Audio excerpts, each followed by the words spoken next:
Well, thank you for having us. You know, I'm Dan Cilley. I'm the CEO of Vendor Neutral. Thank you for having us on today's webinar. Really excited to be here. Really, most businesses today are struggling with technology selection, integration, seeing really low adoption rates and poor ROI. Companies are really losing millions just really every year because of their sales tech solutions, because they're not thinking about what's important, how to prioritize their needs. So that's why we created Vendor Neutral. We created it to help organizations simplify that process and help guide them through the decision-making sales cycle. Okay, so let's get right into our first topic, which is around, we are now what we call post-COVID-19, because we kind of hit everything in March, and here we are. It's not going away anytime soon, and really we're selling in a whole new normal. So with this, we're talking about sales organizations, and with sellers and buyers working virtually and having to communicate virtually. We know a lot of that was face-to-face. Mm-hmm. Can you tell us, in terms of technology decisions and how companies are pivoting, what it looks like, any patterns and trends in investments, or what they're doing to enable their teams in the new normal? Well, I'll start off. Too often companies don't evaluate how their sales technology solutions really address their priorities. Instead, they're just out there, they're relying on peer recommendations, review sites, and it's not focused on their industry or their specific challenges. So that's where that's what I'm starting to see more than not, is organizations starting to pivot towards more of a understanding the value of their resources rather than productizing. That's where we're starting to see some of the most significant pivots. But I know Stephen has a lot of thoughts around the tech as well. Yeah, so when we're looking at that, and hi, I'm Stephen Wright. I'm the chief analyst for Vendor Neutral. Been working with Dan for the last couple of years. I think when you're looking at the effects of the pandemic and all of that, it is, particularly for sales, it is not so much about transformation as it is about acceleration of already existing trends. Because really, I mean, think about it, in the last 5 or 10 years, what's the difference between inside sales and account executives? Maybe what part of the process they handle, but everybody talks to everybody on the phone, or it's by email, or it's presenting on a Zoom call even before Zoom was Zoom, in terms of presentations or demos or things like that. So this really just drives that being much more the only way to be able to communicate and limiting face-to-face communication. But the trend I see going along with that was, again, another one that was accelerating, not transforming, was more and more sales tech that can do a better job tracking what sellers are doing, and on the upside, recommending what's the next step they should take based on constantly evaluating what actions they've taken, have people engaged with the email, even up to analyzing and recording and analyzing sales calls for tone and intent and everything like that. So by not being in the office, by not having a manager who directly hover over, that's now being done remotely. There can be a downside to that, because it becomes a variety of the carrot versus the stick. It's one thing to be able to say, here's a tool that's going to be able to tell you, here's the next thing to say, here's the next piece of content to use, here's the next action to take. That's the carrot, versus the stick that might say, you didn't do this and you didn't do this, and we're going to punish you. So the more of the remote sensing of that, how that gets positioned, how sellers perceive that, and how management uses it as a tool to base growth on versus a tool that can be used to control, that's going to be variable, but that's going to make a big difference to a lot of organizations. It's better to sell from a place of hope than from a place of fear, even though Glenn Ross might disagree with that. But I think that's something that companies need to think about.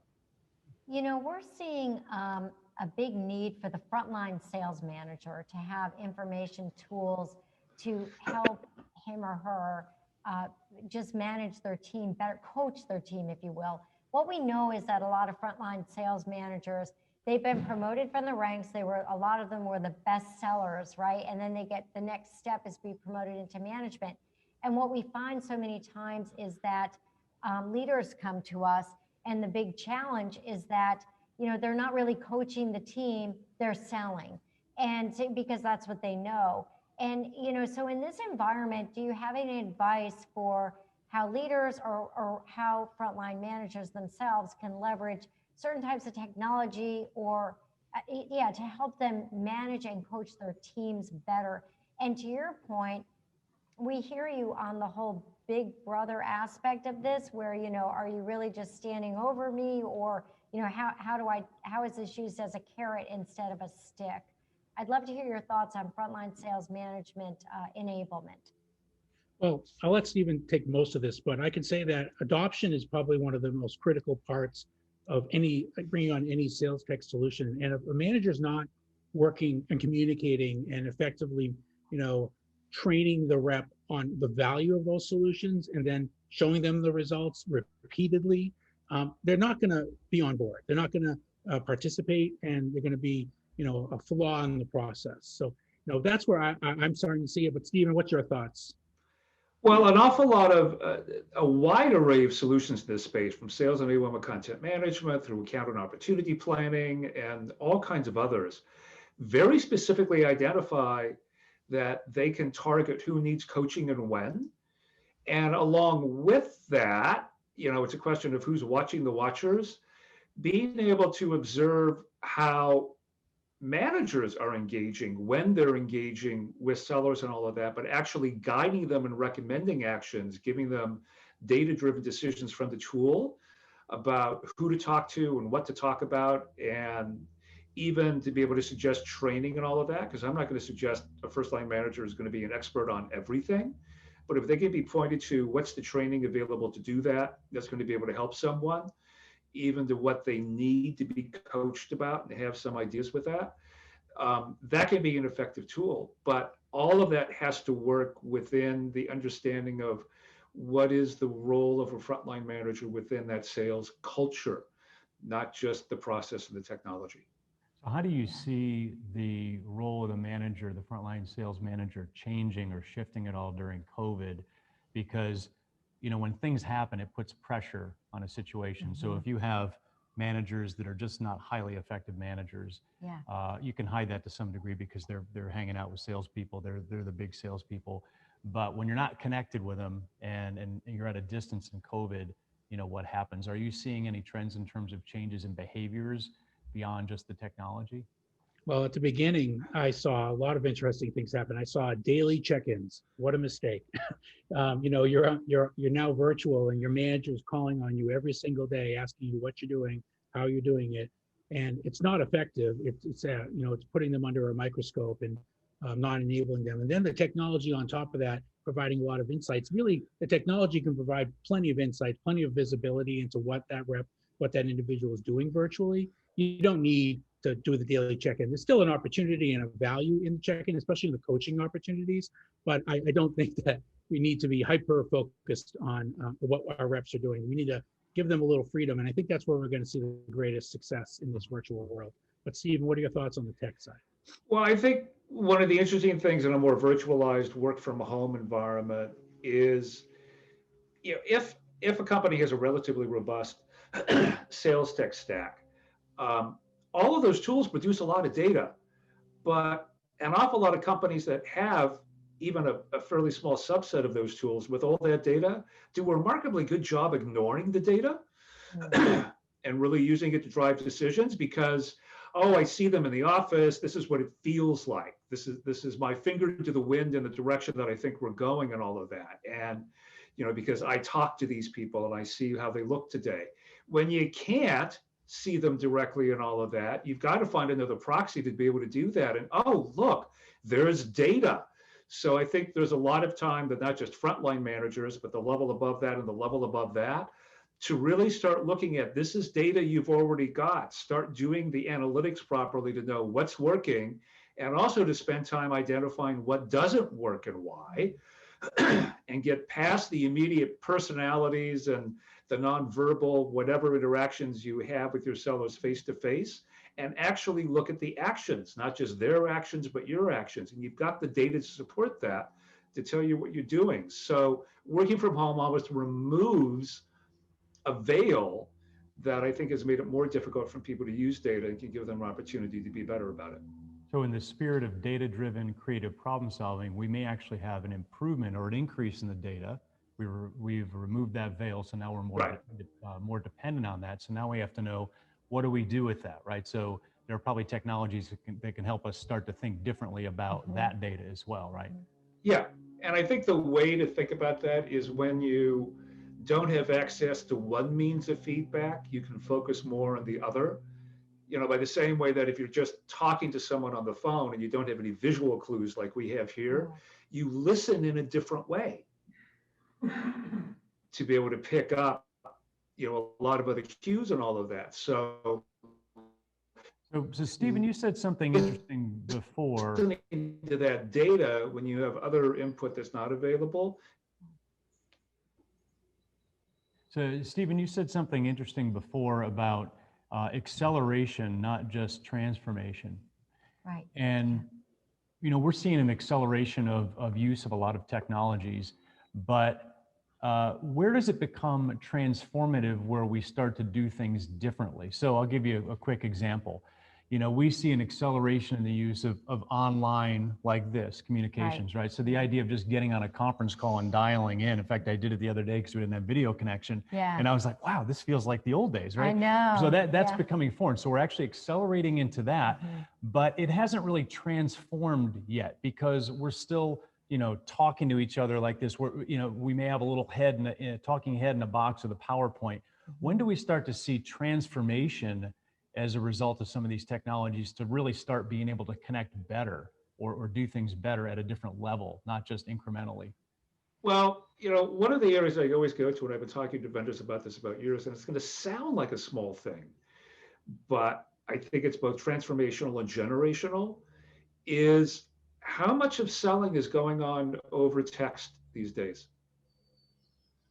Text messaging, particularly when you start looking at millennials or look at Generation Z or all of that, where at a certain point in the deal, they're communicating some data and prices back and forth and this and that. And it's happening on text. It's happening over smartphones. And is that channel of communication visible? No. So, one area is like, how do you, I've started to see some vendors get into this where it's like, okay, we can tell them here's a good text message to send and here's links to include and this, that, and everything else. But there's a whole generational level of selling going on that is happening not on Zoom, not on telephone, and not on email. It's happening in text. And starting to develop tools that can track that and look at that kind of engagement and all, I think is going to be, is something that could be transformational. But again, that may walk up to that line between people see text as much more personal and authentic. Right. So how far can you, and the idea that a written message where you can't figure out the tone and all of that is now seen as more authentic than actually having a phone conversation, certainly tells me something about how old I am. Yeah, so that's a great point, Stephen. So you take text and go, well, text. So we all know about text, right? Right. But there is a hidden transformation there because we have so much traffic via email and via everything else. So what do you do when you want to get a hold of somebody? Well, you send them a text, right? Yeah. So then you've got that familiarity or personal connection question or issue, right? Well, wow, they sent me a text. I'm not comfortable with that. We had that with email at one point too. Well, can I actually just email somebody directly? So that actually could be a paradigm shift, is moving to text for more, cutting through all the static. Yeah, I think. Yeah, I mean, I'll give you just an instant example. I'm currently looking for a car, and these salespeople, and this is not a generational thing by their age, I'm getting texted to death. Here's pictures, here's photos, here's this, here's that. But I mean, extend that and think about, B2B selling and all of that. It's happening. It's just kind of invisible. Yeah. I mean, look at the election today. I mean, I'm being texted 40, 50 times a day. And it's all, I mean, it's a sell. That's what they're doing. It's a sell. So it's, again, from every point of view, of course, but it's a very powerful tool. No question about it. I think another technology that gets, it seems to be on top of the hype cycle forever, is artificial intelligence. And one area about that in terms of analyzing communications or phone calls or all of that, anything to do with natural language processing, I think is a really powerful application of AI. There's a lot of vendors when they talk about AI in terms of we'll be able to, predict or do a better job saying what you should do next and all of that, ignores the fact that it takes a whole bunch of transactions, a whole bunch of data to be able to arrive at a conclusion about that. But so when you think about B2B selling, it's not like looking at how many credit card transactions were there today and what patterns can we learn from that, or how many people bought something on Amazon. It's not at the scale of millions of transactions for your company, even if you're a fairly large enterprise company in your sales. But on the other side of that, and what I keep encouraging vendors to do is, a lot of you are gathering all this data. If you can find a smart way to anonymize that, but still pull out what are the principles that work to be able to say, if you're if you're this particular industry and you have this particular sales model or use this particular sales methodology, what can we show you based on the millions of transactions we have from other companies, and you'll never know who they are, to be able to say, this is what works. I think there's a transformational opportunity there, but I don't think anybody's quite figured out how to do it yet. So that's something that we kind of see as ahead, which leads to a fun conversation we wanted to have, which is, what do you think the future looks like? So you just brought up some technology, Stephen, that we don't think people are really leveraging quite yet, or we haven't figured that out, right? Figured out how to make that work for us. But what do you guys see ahead in technology, over the next 3 to 5 years?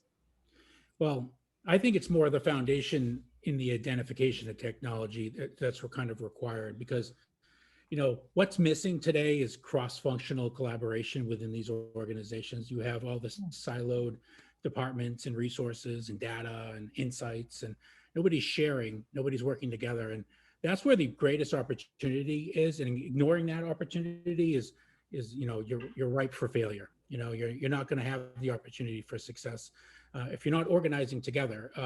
But again, Stephen always has a different perspective, especially when it comes from the tech here. But I let him speak to that as well. Well, I think one thing that we'll see, and here's under the use of AI, maybe with virtual assistants or things like that. If you're selling something that could conceivably be sold using an Amazon-like model that requires the minimal interaction or anything of salespeople, people will move there because that drives down cost.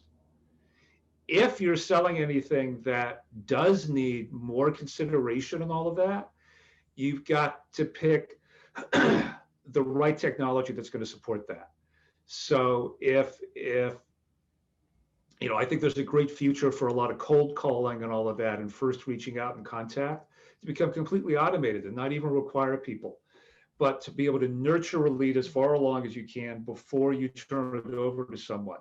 But the trick there is that's got to be based on the express need of the prospect, not on the interest or desire of the seller to talk to the prospect. And that's where the technology can really help, to do the kind of scoring, to kind of measure the temperature, to say, yep, they're ready to be engaged with directly. They're asking for it. They want the meeting. They want the call. They've sent you a text, to be able to measure that and then be able to engage. And if that works properly, that saves a lot of time and repetitive effort and work that's just not a lot of fun for any type of seller. Yeah, we do see a lot of, it's more like a seller will say, here's our new product and service, or here's what we want to sell out there. But it's not really, here's the pain point that we're trying to solve for. Do you have any tips for people for how they can start to understand leveraging technology, what pain points are for customers, particularly now? Because what we're finding is, even with our clients, we do a lot of, we do creative problem solving and discovery. We have a lot of conversations every day, but we have found that the needs and the pain points of our clients have clearly changed, and what we're offering as a result is changing. So we didn't 3 years of being sales consultants, we didn't say, here's what we think, but we found out what they needed. Do you have any tips for people for how they can really get down to what the needs are? We ask this question, it's the first question we ask every single client. And if you leverage any of our tools or assessments, it's going to ask you this question as well. It's what's negatively impacting your sales, right? And the fact is that it's a number of things, and it's a number of things keeping people up at night, and knowing what that is very important. There's a lot of value in that. Our top 3 responses are: number 1, CRM not being used efficiently and effectively, not providing the value that your organization has made an investment into it. And then number 2 is too many tools, just too many pieces of technology, not effectively working together, not working in collaboration, siloed across the organization. And then just not being trained, not being effectively communicated to surrounding new technology, new resources that are available to you, not understanding where the barriers are to learning with those reps. And that's where, we're seeing some of the greatest opportunity, I think, in the near future. Stephen, what are your thoughts? I think related to that, one of the things that I see is, and Dan had alluded to this earlier, is if you're coming to us and the first thing you ask about is technology, we're going to back you up and say, that's not time for that question yet. The first thing you need to ask about is, what is process? Because people forget that technology, automation, whatever it does in any form, is simply a way of programmatically repeating actions that used to be manual. So there's a part of, there's still a large part of your process, your sales process. I'll stay away from the word methodology, because that's how you do the process, not what the process is something that you've got to take a look at. That depends a lot on what's the nature of your business and all of that. I mean, I've worked for, a very large, very old software and hardware company for many years and all of that, where you would think they'd be able to do a good job of automating a lot of their processes and how they do their deals and all of that. And they were selling to a well-known customer base and all of that. Yet when it came to the contract and negotiation end of concluding a deal, everything was a one-off. It was all incredibly manual. And yet I see that repeated, because then many years later, I was at consulting with another very large technology company, but not at all as old as the first one. And when I went to visit them as part of a team I was with, I thought, well, they're going to be very sophisticated. They wouldn't have committed any of the sins of the past that I saw at this other company and all of that, because they're too new, they're too smart. And I saw it on all of their enterprise deals. Everything was a one-off. Everything was directly about a relationship, and they weren't tracking or managing any data or doing anything. So the sins of the past will be repeated in other companies or in other ways as you grow. So you've got to look at the process. What works in the process? I mean, you may think a dialer is a great tool to have, but if 80% of your business is coming from 20% of your customers, do you need an aggressive outreach, cold calling set of technologies? If that's not where you're getting your business, why would you invest in that? So it's finding what those needs are. It's also about who are the real stakeholders for those different parts of the process. So one of the questions we hear a lot, and it's one of the things that you brought up, Dan, about CRM, one of the top considerations. One of the questions we get a lot is, how do we improve the adoption of CRM? So you've got the technology, and then you've got the human element, which is people just don't want to use it. It's Big Brother, they're watching me. But we're hearing from companies now that being connected, getting that information, communicating through technology is more important than ever. What tips would you have for people to improve the adoption of CRM? Well, your answer is in the question. It's technology. So artificial intelligence, machine learning, monitoring the channels of communication, especially the ones the reps are using to work with their prospects, work with their clients, capturing that data, capturing that awareness, immediately pushing it to the account record, to the contact record within the CRM. Maybe it needs to be, massaged a little to make sense, but at least all of that information has now been pulled in. It's there for the next person who works with that company. There's a lot of value in, letting technology do the work for you, taking that heavy lift out of play. People that's why they don't use CRMs, because they have to go at the end of the day after their meetings. And now that we're all virtual, it is easier to data enter and to get the information in, but heck of a lot easier to just take that Zoom call, push it right into the CRM, and have it all segmented by using conversation intelligence by the different stakeholders that were involved. It just makes a lot of sense. A lot less work, a lot less heavy lift on the sales rep side. Stephen, anything else you'd add? I really just have to echo that, because I think having a CRM is just table stakes. You've got to have some place where you're keeping a complete definitive record of the interactions that you have with the customer from the beginning of the sales cycle to the close, and then certainly well beyond that. But anything that can simplify getting the data in there, in the background, automated in the background with the technology. And I'll sound like a little bit of a broken record, then looking at what are the analytics that are going to give useful information as a tool to the seller. Yeah, so it's about the seller. It's about the seller.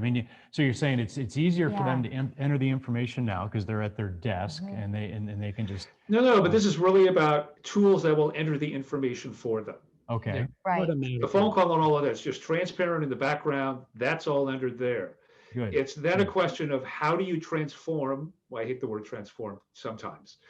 How do you evolve your CRM not to become here's a bunch of tabs and here's a bunch of data, but what can you leverage in a CRM? And there's a lot to leverage in most of them, or add-on technologies, a lot of what we get involved with, that can actually give the seller an interactive dynamic dashboard to say, here's what's really happening, to be able to zoom in at an account level to know what's going on, but also to be able to zoom out across a territory to say, what are patterns that I'm seeing, or where do I need to pay attention?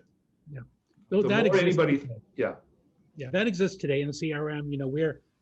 And there's a lot of tech beyond that can really bring those insights to light.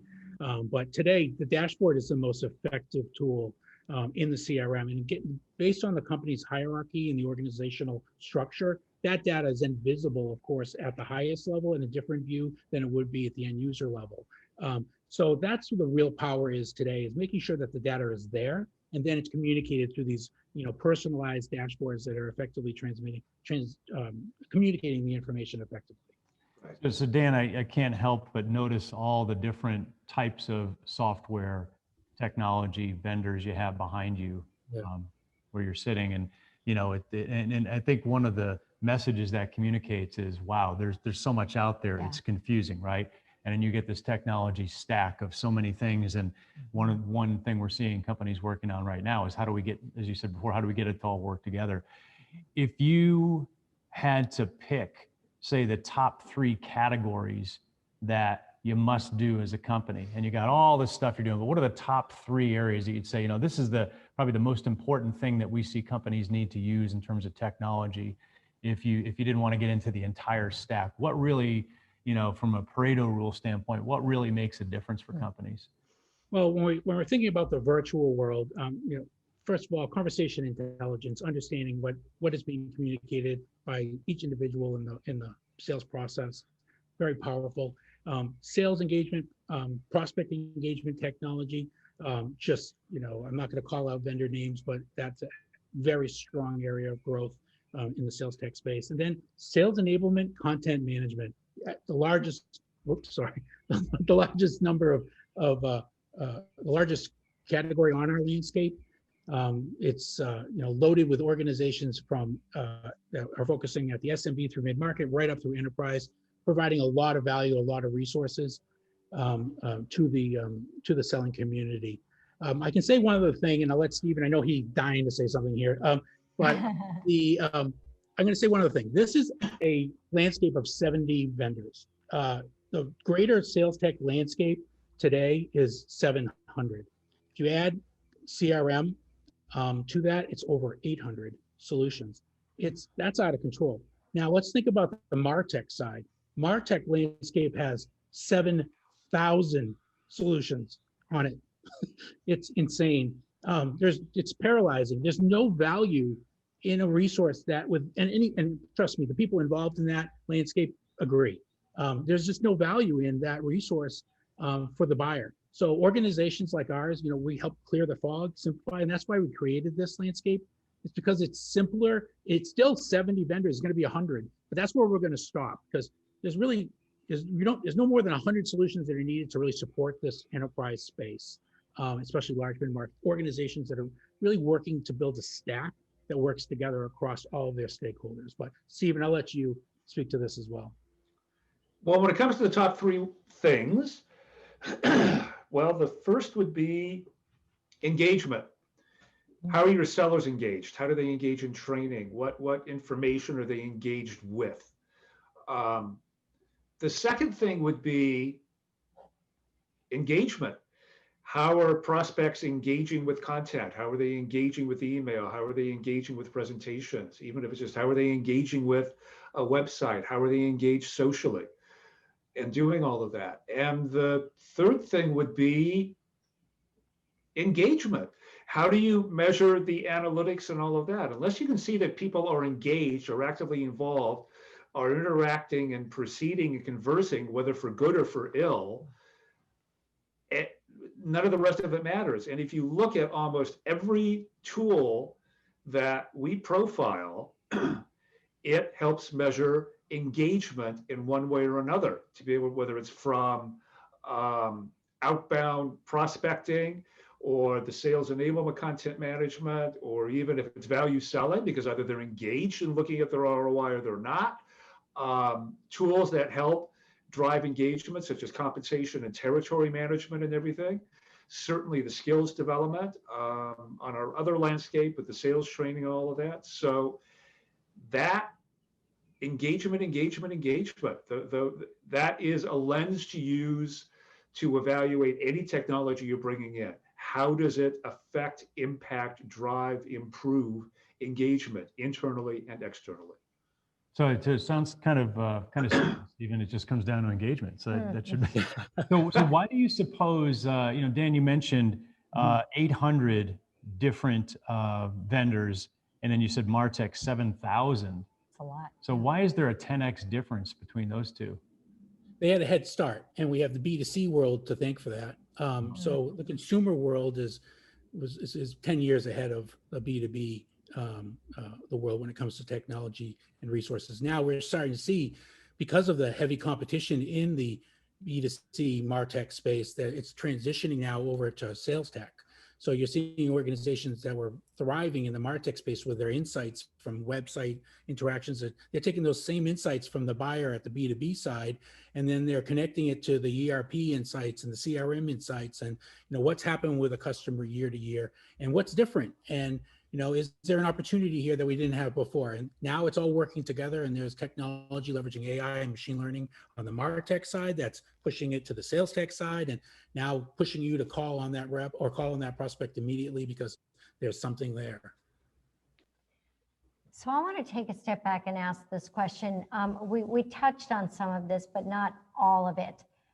We know that over 60% of the Fortune 500 CEOs have said that they're accelerating their technology transformation. We also know that over half of them said they're not even expected to open up their offices before Q2 of 2021. So if I'm being tasked to help with the technology, the acceleration of the technology enablement in my organization, you discussed taking a step back and saying, okay, look at the process that you've got in the organization and understand where you've got real pain points there and what might need to be addressed. What else would I do? If I've got to accelerate technology and there's so many choices out there, what should I do internally to assess what I need as the starting point? So you need to ask your reps. You need to take a moment, survey your entire team. They are the most technically adept resource within your organization today. They have an incredible understanding of what tech is out there for their own social purposes and how it could potentially be leveraged for B2B purposes as well. So that's your first step, is taking advantage of the team, their willingness to also take on new technology as early adopters. Identify those leaders in your organization that are going to step up, show the real results, show the real effort in the utilization of these resources, and is it going to make sense?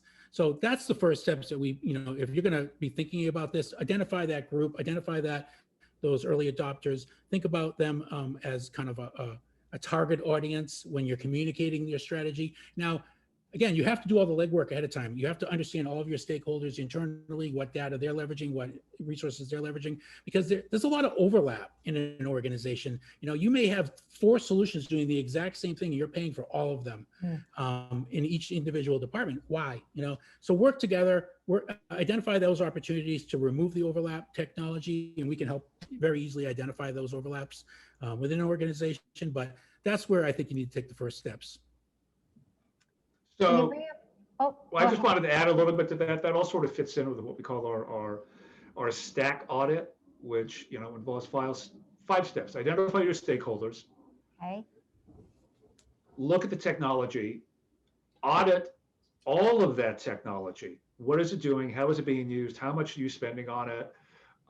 What does it do on all of that? Compare that, because we often find working with clients that, you don't even know some of the things this particular tool can do. And you're asking for this other tool that you want to have do that.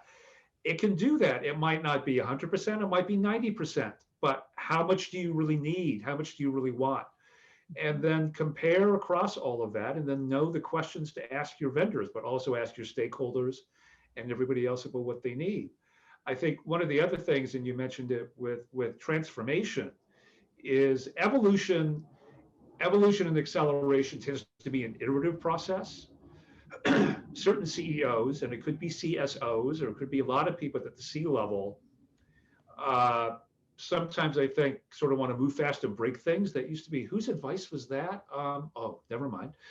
But you got to be careful, because if you're really transforming and disrupting, you cause a little bit of an interregnum. You may be causing a pause and actually a dip in your revenues and everything else in the process of that transformation.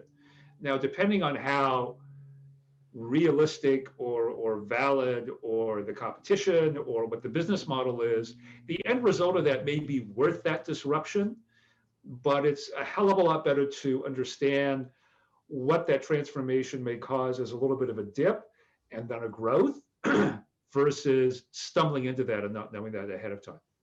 Yeah, we always ask that question of the C levels, Stephen, of how important is it to make this change, and what level of damage or broken glass are you willing to sustain to make that change, right? In some situations, it might be, we're going to have some broken glass because this is really, really important and it's urgent.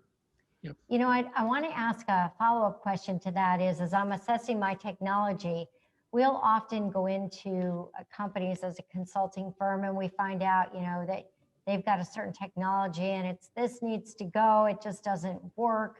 How do you know, and how do you make a good decision around whether the technology you have really does need to change, whether it should go, or whether, maybe it's the way that it's been implemented and how the team is leveraging it? How do you go through a process of understanding whether you pull the plug or, shore something up, if you will? Stephen, why don't you take this? Yeah. I'll add this, but take it off from the beginning. I could go back to the engagement, but I will actually start there, depending on what the tool is. Adoption. How is it being used and all of that? Is it being used? Compare that adoption to if you go back to that vendor of that tool and all of that, and what are their best customer stories and all of that about how it's being used and what's going on with it. How does that look compared to how you're doing it? So adoption would be one thing. If you forced adoption and all of that, maybe we're going one direction or another, but just adoption. I mean, how are people using it? The other thing I would look at, 2 other things I would look at, I always try to keep things at 3s, is what's the data being gathered by that tool? Now, that can work a couple of ways. If it's the CRM, it could be how good's the data you put into it. If it's any sort of sales tech that is gathering information about what sellers are doing or how customers are engaging, it's what's the value of that data being gathered and what are you doing with it? And I said 3 things. So what would be the third? What else have you got that's maybe doing some of the same things? So where does it fit in the process and all of that? And not just tactically, but strategically, is that something you're still going to need in 2 to 3 years? But what's the adoption, what's the data, and what's the forecast for where it's going to be used? Yeah, I think that's, I'm go sorry. ahead. I was just going to add to that. So ignoring these challenges means that they just keep losing revenue, and they're just overburdening their sales force, and they're just increasing this siloed environment and decreasing the overall adoption across their organization. It's just throwing money at a problem, and they're just going to see less efficiency, less ROI, less productivity across the organization. I think that's extremely good advice. And that's what I was just going to reiterate on that piece, because we often also see that different, particularly with enterprise companies, they end up having all this technology and a lot of it does the same thing. And then maybe somebody in marketing bought this and somebody in sales and then operations, and all of a sudden, right, they've got all this expense. So I think that was great advice. Now, it looks like we have a couple of questions. Are you guys game to answer a couple of questions from people that have left them? All right, Sure. So our production manager is going to bring them over to us. Thanks, Caitlin. So the first one, is there a good way for a company to take an inventory of its sales technology to see if they have the right tools? What should they keep in mind as they review their tech? And what questions should they be asking? I'll take the first, and then Stephen can take the other two. So a quick way to do an inventory and to think about your technology, if it's effective in any way, is add a field to your opportunity management strategy. So if you've got a CRM and you're managing opportunities in your CRM, add a field that asks, what technology did I use, or series of resources did I use to get this opportunity to close, to engage, to do whatever, and include it. And it can build, it can be one solution, it can be 5 solutions, doesn't matter. But at the end of the month, at the end of a time frame, you can quickly go back and see what solutions were used to close deals and to effectively manage opportunities for it. And then you can see the ones that are not. And you could be spending a lot of money on things that you're not using at all. And it could be a really quick way to reduce your budget in those areas. Stephen, what else would you add? I would say, depending on the size and maturity of your company, everybody hates to do it, but I talk to IT, because that can give you 2 views, not only what is being paid for, but what licenses they're responsible for, if they have control over that, but how much stuff did you build that is being used or not being used or being used badly and all of that. So that's another place I would look for that information. Obviously talk to the sellers to figure out what's going on. And don't be surprised if you find tools that are being used that sellers themselves may be paying for that you never even heard of. Personally, that's a big part of this. They're personally. How do you think LinkedIn? Yeah. A lot How of do you think organizations. LinkedIn Sales Navigator got started? Yeah. It's true. A lot of organizations give a $50, $75 a month budget to a rep and say, whatever tools you'll need to reinforce your ability to sell, go for it. Yeah. I didn't realize that. Yeah, that's happening more at the enterprise level. Yeah. Wow. And I have to agree with you. I'm agreeing on everything, but I have to, a story from yesterday. I was talking to an IT person, and they were talking about the sales performance management system that they have in place. And it isn't integrated, but the value of your IT person, this particular person talked about how they grew by acquisition and then acquisition again, and how everyone was allowed to keep their original plan designs, and how they've got, hundreds now of plan designs across maybe 5 or 6 different seller types, but a lot more titles than that. And he said, they just need to simplify the plans, bring it down to just a few, align it with what the strategy is. And I'm thinking, and he's IT, right? And everyone thinks that IT doesn't listen, but don't underestimate the value that they may bring to the party. We have another question here, which is, have you seen cases where companies are misinterpreting data or ignoring potential learnings because they're overwhelmed by too much data? Can you talk about how to draw actionable lessons from the data that sales teams are receiving from their enablement teams? These are smart questions. That is a really great good question. Yeah, no, Oh. we're brought in very often for this exact question is, Mhm. it's just too much. It's just so much going on here. There's so much technology. So, how do we organize it? How do we understand it? So we have a process. We have a methodology that we follow. It's quite extensive. It's not simple in any way, but the fact is it looks at each stakeholder. It looks at each of their organizations. It asks all the difficult questions around tech usage, around data, around the insights that they're looking to achieve. But that's what we're seeing it. Stephen, what would you add to that? I would say something that gets very related to that is in terms of some of the adoption and the usage questions that come up with tools and all of that. And being overwhelmed is depending on the type of technology.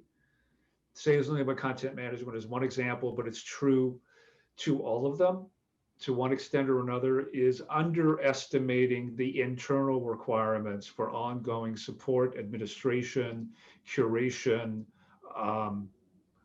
keeping it in front of the salespeople, marketing the tools themselves to salespeople and all of that.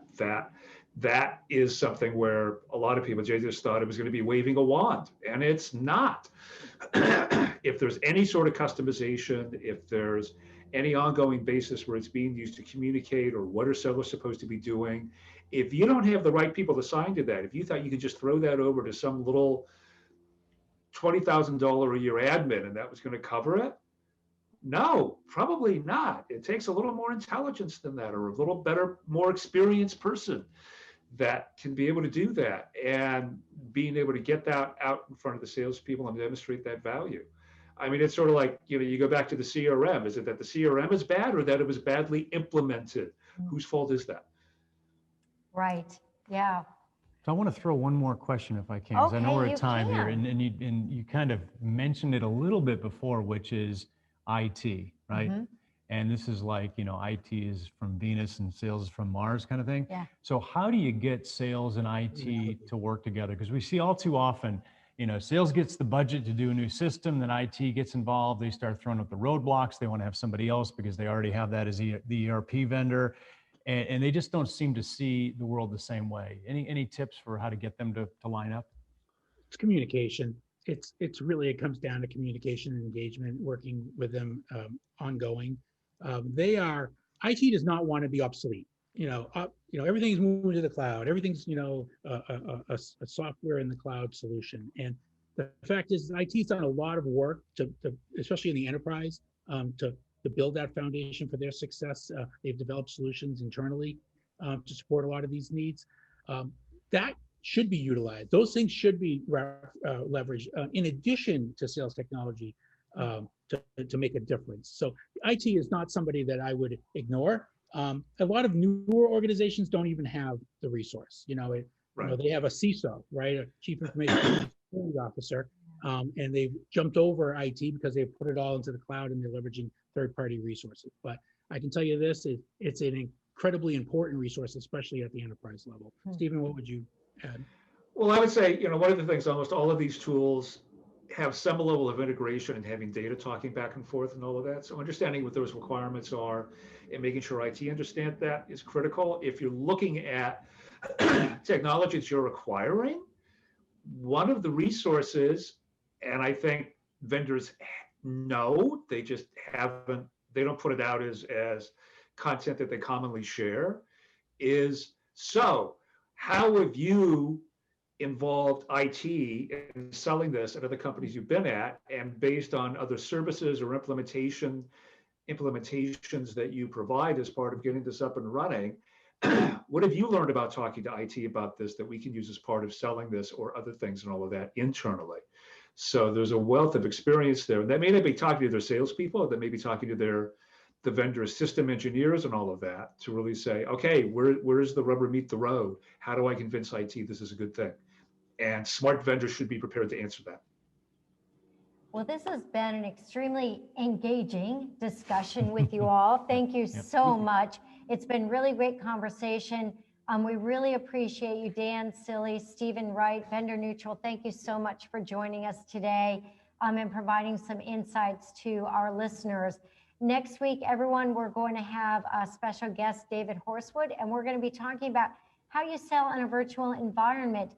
It's going to be everything from the logistics to, gosh, I heard a horror story about somebody who they had like dead animals on the back of the wall and the client didn't like it very much. But anyway, like, what do you do, right?